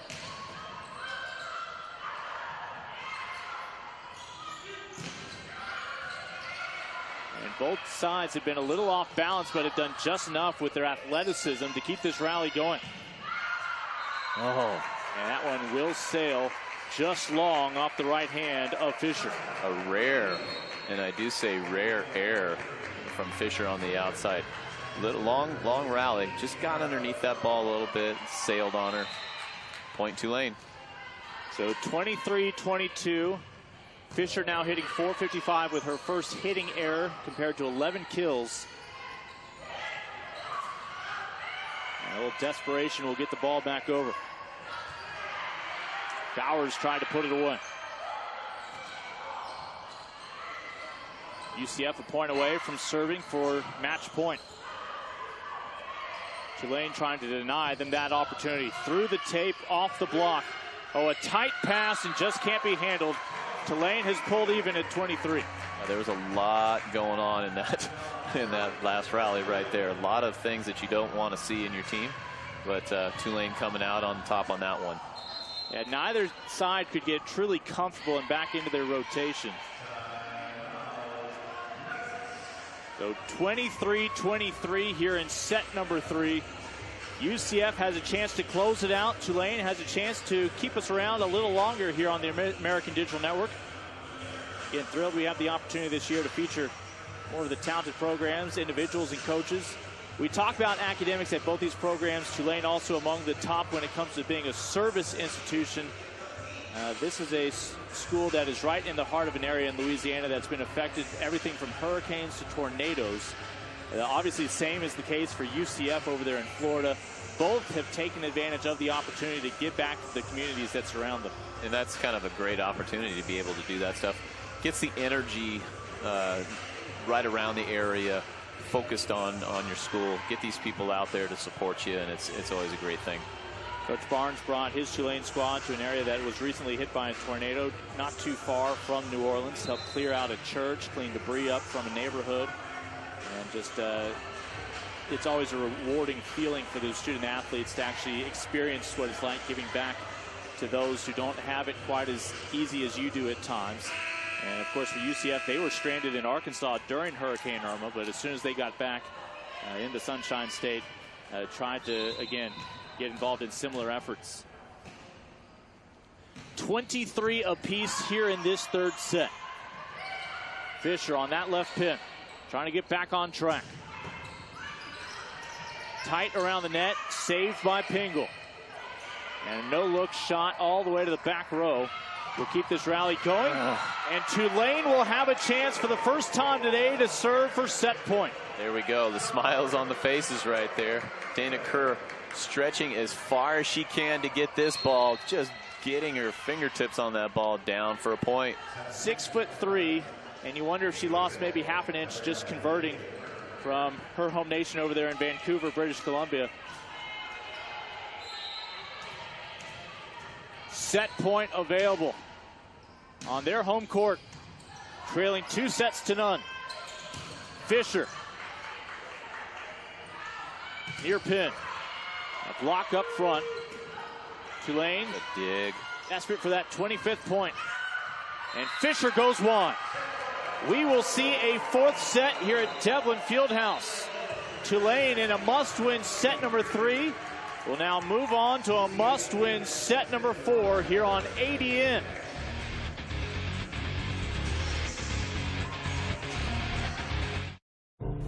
People say we're big.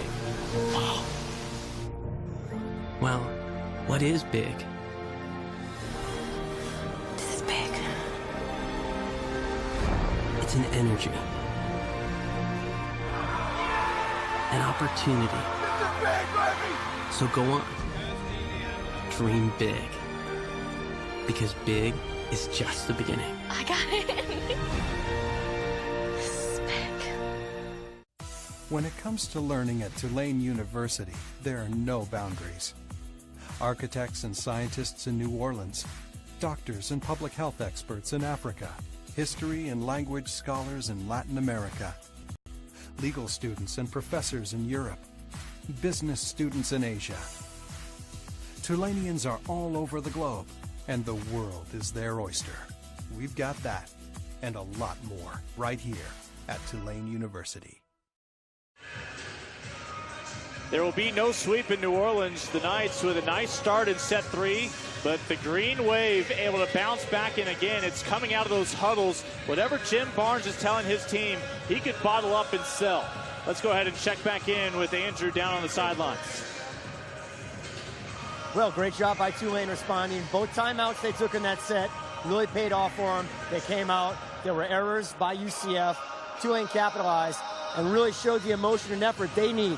Coach Barnes trying a number of different lineups, trying to get his best players in position to make a difference. He's sticking with that 5-1.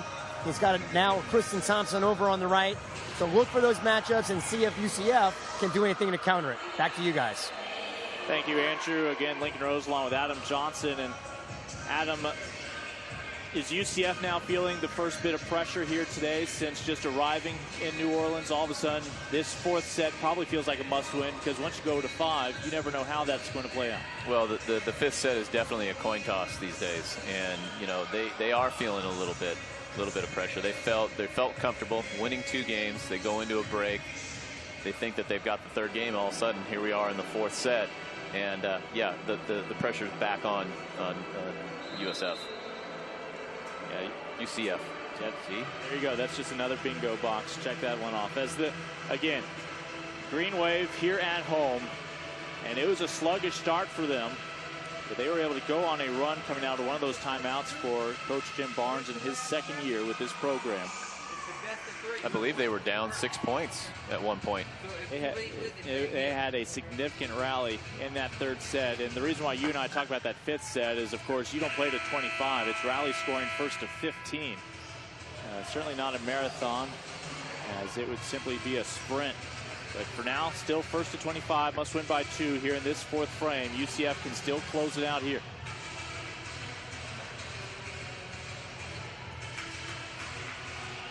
Moments away from our first serve here in this fourth set.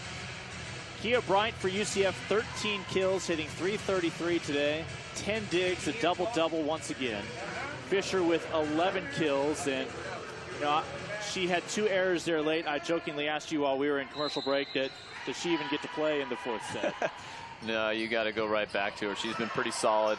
Unfortunately, just made a few errors at a crucial time, but she's been definitely carrying the load for the Knights. Ball was set too tight there at the net. Able to take advantage of the free ball was Hannah Shaw. One of her easiest kills of the day.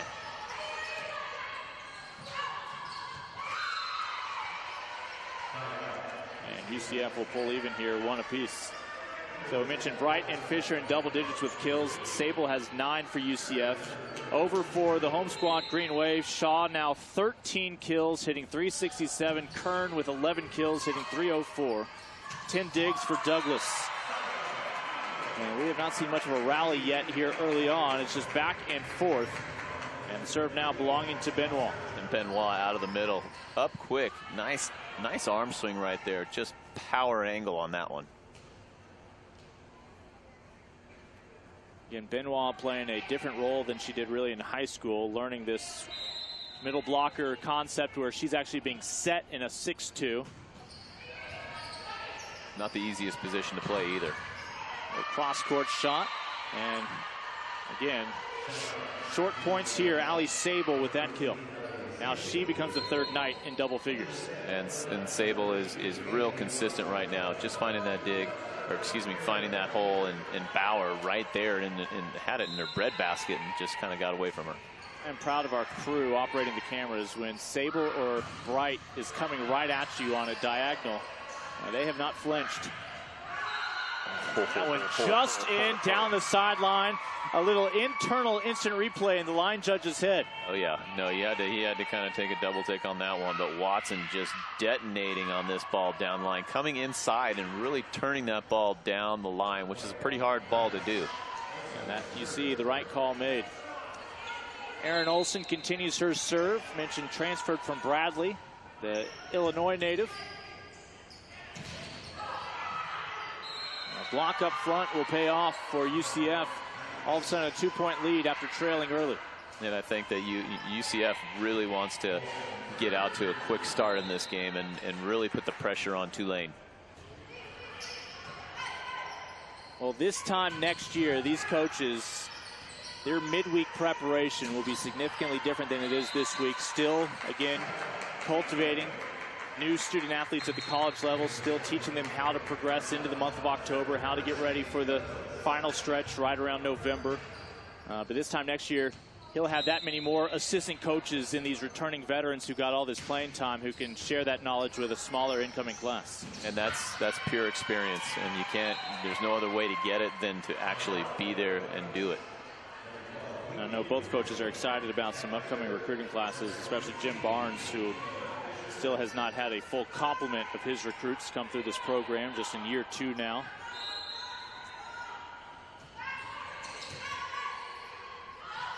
Looking for the dump. Right. Off the block, able to recover. Oof. How about that pass down the line from Bowers, and a lead to an assist for the senior. Yeah, and Hannah Shaw is just excited about that one. All she was doing was showing angle on this one and just buries this ball. Nobody's getting that up. Jordan Pingle once again laying out for it. Just could not keep the previous point alive. Close game so far, and that's what Tulane needs to do right now, is keep it close. Yeah, Tulane battled back in that third set to take it 25-23. Serve from Wiki. And a kill from Silver. Not the hardest of swings, just mishandled. Wiki, you know, you don't get the middle blockers don't get to play a lot of defense. They sometimes, if they get to serve, they get to play one rotation of defense, and that showed right there with Wiki. You go right back to that corner, occupied by Bright. This is played off the tip by Tulane. Here's your third swing. And pardon me, I believe a violation there on the hit. And it will be UCF's point. Yeah, a little double contact there. Looked like Bauer trying a little too much, trying to be a little too fancy with that set instead of just getting there quicker and making the safe set. Glad to have you with us here on the American Digital Network in the midst of set number 4. Lincoln Rose, Adam Johnson with you. AVP ever come through New Orleans? Yes, as a matter of fact, it did. Nice and warm down there during the summertime. A little humid. Right, able to put that one away. It's amazing what they can turn into a beach. We played in the parking lot of a, gosh, what was the blue light special again? What company was that? Kmart? Kmart, the blue light special? Yeah. That was a fun one. Not. I was going to ask, are they a sponsor? The question is, are they still? I don't know if they are. I haven't heard about them, that's for sure. As UCF with a 2-point lead, serve belongs to to Justine Bowers. And a service miscue. Yeah, Bauer just missing out of bounds. I like that she's going for it right there. She's got a great float serve with that little jump float she's got.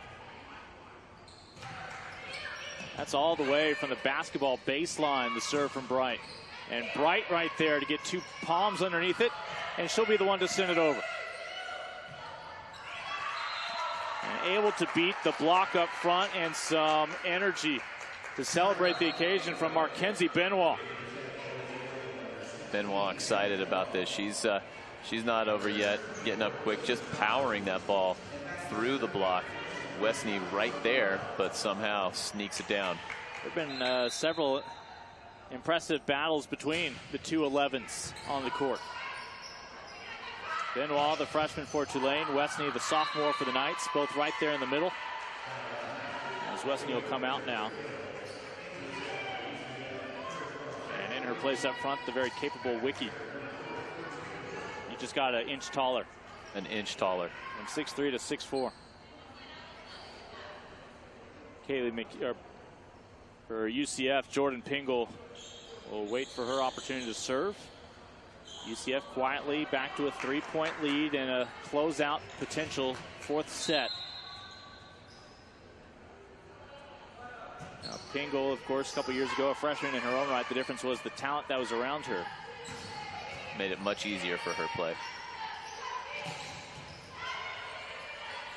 And when your job is just to dig, you can do that at almost any level. Although here in the American, some of those volleyballs are coming at you pretty hot. They're definitely, I mean, kids these days are stronger, they're faster, they're taller. The game has just progressed to where they're all around. Their athleticism, everything is just far better, far superior than it was 20, 30 years ago. Pingle continues her serve with a 4-point advantage here in set 4. And Pingle that time, down to a knee, will keep this one going.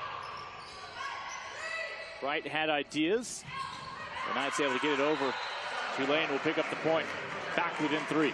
Yeah, Benoit again hearing her name.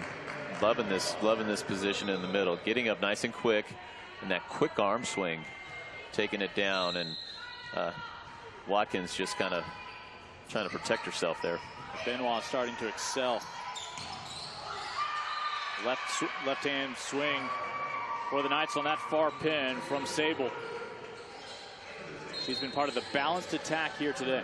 She's pretty much unstoppable from that right side. Squeaking that one right through in between the hands of Hannah Shaw.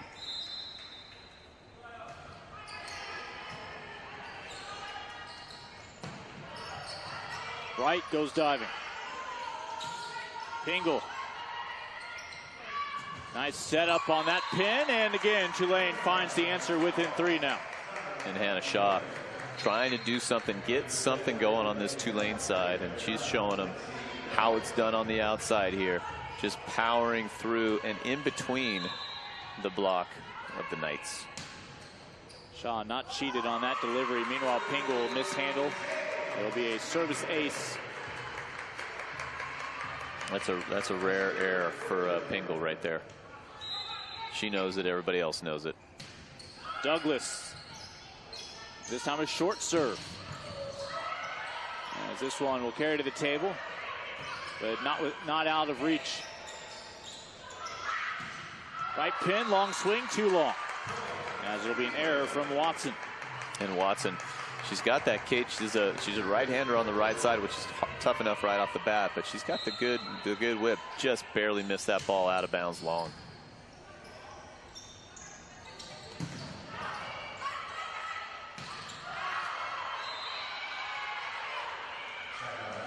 Another one just off the mark. And Bauer really had a great opportunity there to tie the game up. Just missed it long. Yeah, that set had tightened within a single point. UCF had more breathing room here for a moment. Tulane fights right back, blows one by Pingle. And the Green Wave again looking to push us to a 5th set if they have it their way. Hannah Shaw, nice on the right side, or excuse me, on the left side, just going right past the block angle for a point. So Shaw, the 6-foot outside hitter, junior out of Joshua, Texas, with the serve. Where is Joshua, Texas? You know, I am a unofficial expert on Texas, but Joshua has stumped me. I've been here for 11 years and have no idea. It's in Johnson County, which leads me to believe it's over in the hill country. I believe Johnson County named after LBJ and his family. Right on the outside here, just squeaking it past the block of Dana Kerr and down for a point. I would be wrong. Joshua is south of Fort Worth. Google. I miss the days when somebody would pose a question and you both would disagree. You would never know the answer. That's true. As Tulane sends it into the net and UCF's lead back to 3. Again, spending our Sunday afternoon at Devlin Fieldhouse with the American Digital Network.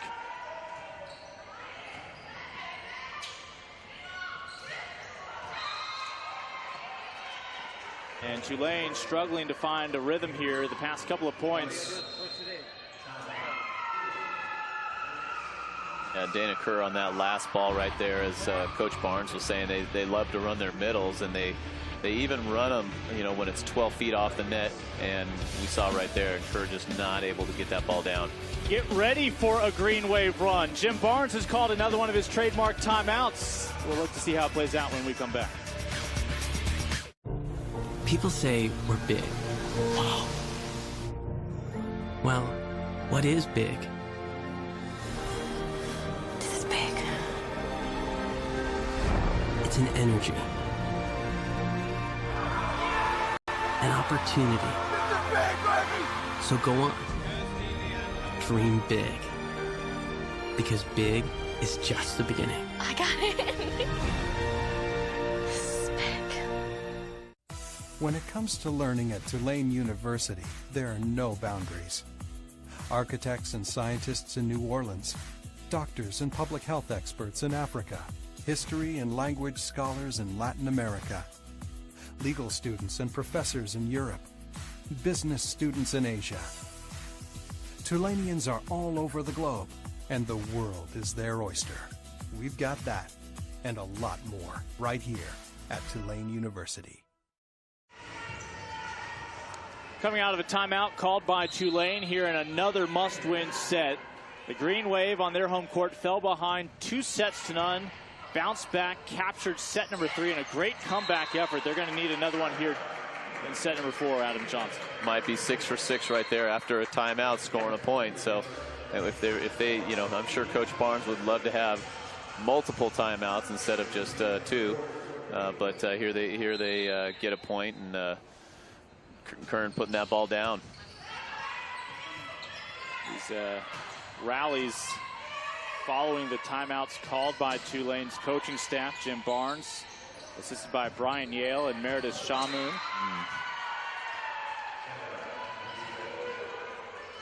Watson not getting a great set on that, but doing something nice and smart and hitting it where Tulane is not.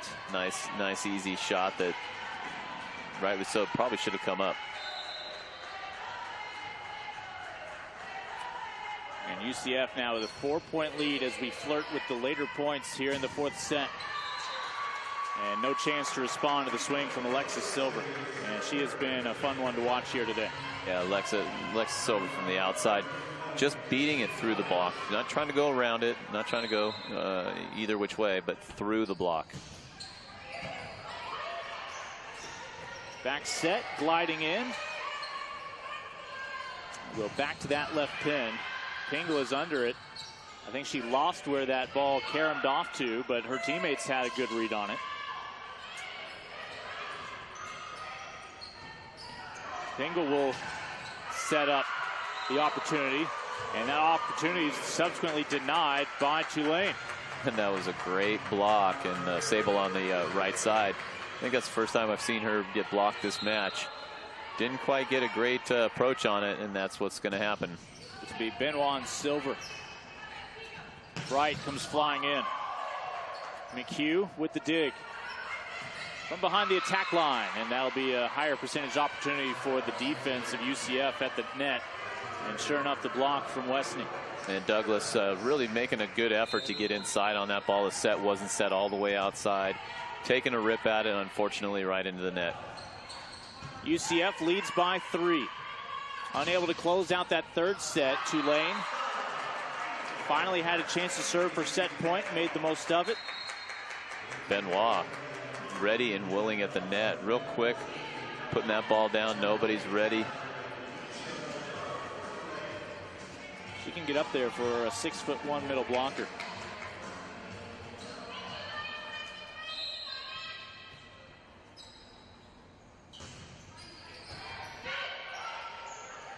Back set and the punch over. They'll keep it here on the near side. Now free ball up front. UCF is not made to pay by Tulane. They'll go away from Benoit. There's that block again, including Westney leading the charge for the Knights. And the second effort comes through for the Green Wave. They're back within 1 here in set number 4. Again, Benoit kind of looked like Kern on the last play, where she's just reaching as high as she can, just barely gets her fingertips on that ball down for a point.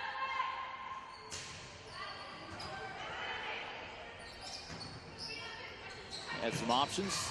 They'll go back to our friend from Austin, Texas, Christina Fisher. I was going to say witness protection, as she'd been off the map there for a few points. But boy, she comes back right here and just puts it down in between the 2 defenders for a point. One libero to the other. Left pin. Big swing. Fisher. See if Tulane can put together some points. Back within 1 now. Christina Thompson on the right side. Been a little bit on the quiet side from the right side, but definitely detonation down the line on this one. Nice touch off the block, or touch off the defender right there. Yeah, Thompson's a freshman from here in Louisiana, Dutchtown High School. Oh. Woo. You don't like to see that. That can give a coach some gray hairs. And all of a sudden, it is a brand new match here. 19 all in set number 4. Yeah, there was an overpass, and Benoit standing out of bounds and almost got hit by the ball. Able to tool the block. Knights will take the advantage. They are the first to 20. And this is where the collar really starts to tighten. 20 all.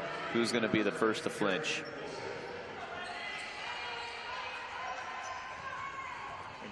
(2019), excuse me. Fisher's ears are probably burning.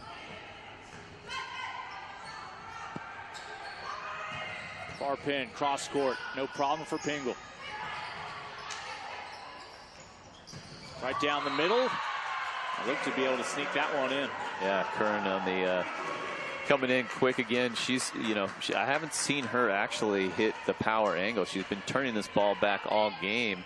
And, the Knights might need to make an adjustment on that because she put that one down, getting the score tied at 20. Tulane took that third set coming out of the intermission, 25-23. Chance to inch back ahead here late in set number 4 as well.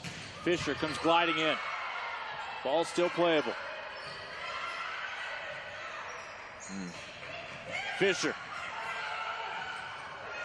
Need one more, and they are not going to have enough to get it back over. UCF takes the 1-point lead, 21-20. And sometimes that 1-point lead at 21-20 is gold. There was a lot of broken stuff going on in that play.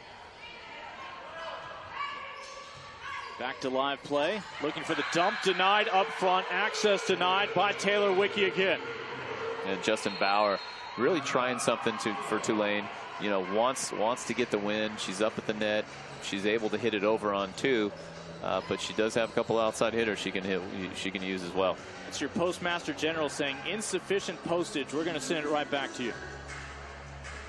We see here, and Wicke was ready for that all day. Full commit block on that one. So Tulane on the brink of falling here in a late comeback effort in set number 4. Calls the timeout. Trailing by 2. And again, we started this broadcast. We have mentioned throughout this broadcast, this is an influx of youth for both programs, larger than normal.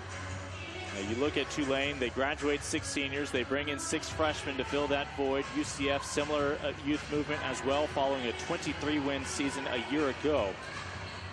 This will, though, quickly make these 2 programs better going into next year with so much less in terms of just re-educating, especially Barnes, who came in last year, taught a new team, a new system, and then almost lost all of that knowledge to graduation. And that's kind of easier said than done because we live in a society that's a here and now. So no matter what, you need it now. But unfortunately, in situations like that, it's going to take some time, and you have to look at the big picture. Bryant with the block. It'll go wide, however. And Tulane back within 1. Jenna Kern with a slide right here, right down the line, and just missing that ball. Out of bounds, point. Kern able to get that right arm out of the way.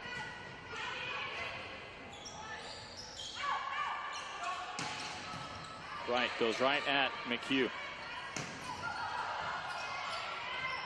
Nice recovery.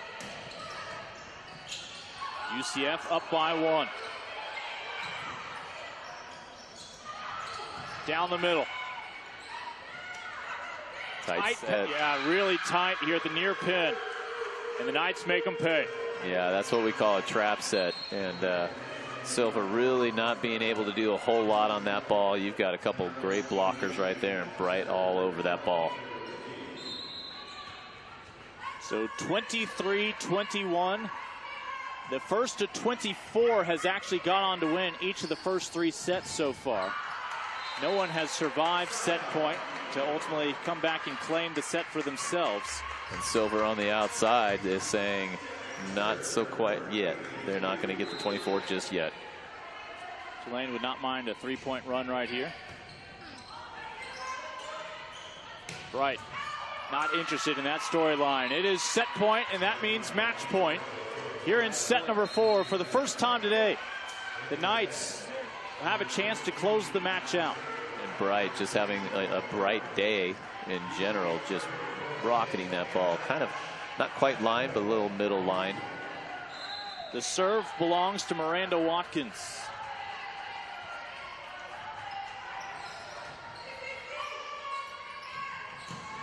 Tulane defending their home court as Benoit not ready to head back. And that play was made possible by the serve, really. Just a nice little, as we would call it, a fluff serve, giving Tulane an easy opportunity for a side out.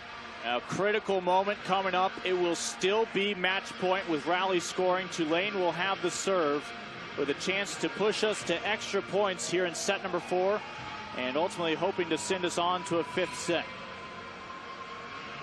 I always like being in this situation because the team that just needs to side out has a lot of pressure on them just to side out. So it's kind of a 50-50 thing going on right now.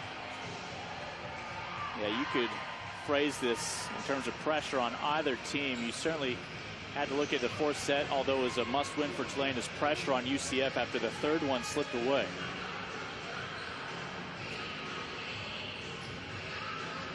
Some people struggling to handle all of the suspense. She almost looked like she was just, I think the dad looked like he was trying to wake her up or something. We're almost done. How dare you. I'm sure she had a morning of club volleyball. I'm sure she did already. Or high school. They're in high school now. So 24-23. Todd Dagenet looks on as Tulane looking to erase match point. Bright closes it out for the Knights, and UCF picks up the win on the road in New Orleans. A 4-set nail biter when it's all said and done, but the Knights find just enough from a balanced attack up front. And that's what they needed right there. They won the first 2 games, lose the third game. They needed to finish strong in this game, and I think that they accomplished what they came there to do. We will step aside here on the American Digital Network. When we come back to Devlin Fieldhouse, Andrew Beyer will be joined by head coach Todd Dagenet. His Knights pick up another victory here in the American, 25-12, 25-20. Drop the third set, bounce back 25-23. People say we're big. Wow. Well, what is big? This is big. It's an energy. An opportunity. So go on. Dream big. Because big is just the beginning. I got it. This is big. When it comes to learning at Tulane University, there are no boundaries. Architects and scientists in New Orleans, doctors and public health experts in Africa, history and language scholars in Latin America, legal students and professors in Europe, business students in Asia. Tulaneans are all over the globe, and the world is their oyster. We've got that, and a lot more, right here at Tulane University. Knights able to hold off the green wave. Tulane gave them all they could handle there in the last 2 sets, each time fighting off elimination. But it's Todd Dagenet's UCF program that picks up a big road victory that's got to prove to be satisfying. He's now with our Andrew Beyer. Let's check in with Coach courtside. Coach, you had a good win here today on the road, your second conference win on the road. I know there's a big gap between the teams at the top and the bottom of the conference. You're trying to close that gap and get back up there. What do we look forward to from your team for the rest of the season? You know what I think is ironic is the gap isn't as big as what you would think it is. I think there's a really, after you get past Wichita State, Cincinnati, I think there's a big group of 8 teams. And right now, depending on home or away, the home teams are winning a lot of those matches early on. That's going to flip in the second half. And so this win was really important for us to go out and get what we call a roadkill, go on the road and get a win and set ourselves up for the second half of the conference. Well, Coach, great win for you guys on the road this weekend. Good luck to you for the rest of the season. Thank you very much. We'll welcome in now Kia Bright, player of the match. You had a double-double tonight, got there in kills and digs. And your team on the road, you're one of the senior leaders. How do you feel the younger kids on your squad are participating? I feel like they're just very open to learning. And there's times, you know, we fall short as the leaders or in certain areas. And I feel like we really just pick each other up in those areas wherever we have weaknesses. Well, good job by Bright and her teammates. The emotion carried them through this road win here. Back to you guys up in the booth. All right, thank you very much, Andrew. Yeah, the numbers for Kia, 17 kills, hit 350 for the match, 14 digs, and that is just a typical outing for Bright and her teammates. You talk about roadkill. Well, AJ, 17 kills from Bright, 15 from Fisher, 13 from Sable.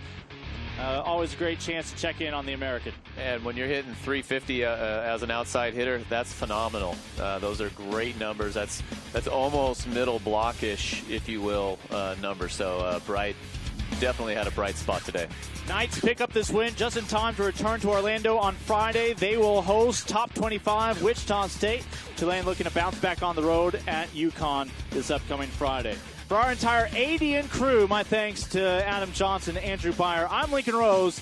The Knights pick up the win in New Orleans.